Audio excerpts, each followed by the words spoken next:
Welcome to the Phone Transformer. In today's video, we'll show you how to find hidden archived chats in Telegram.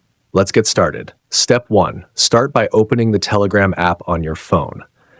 Before you proceed, double check that you're logged into the correct account. Step 2. Now in the chat list menu, here's the trick. Simply swipe down from the top of the screen. That's right, just swipe down gently and boom, your archived chats will appear right there. Easy, right? Step 3. Next, tap on the Archived Chats option that just appeared. This will open a separate list showing all your archived conversations.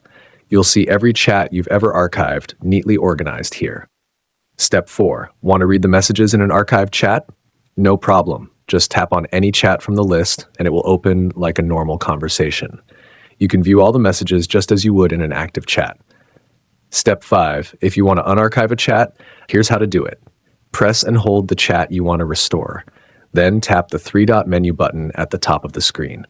From the options, select Unarchive and confirm. Boom, it's done. To check if it worked, go back to your main chat list and you'll see the chat restored right where it belongs. Thanks for watching, and please subscribe to the channel.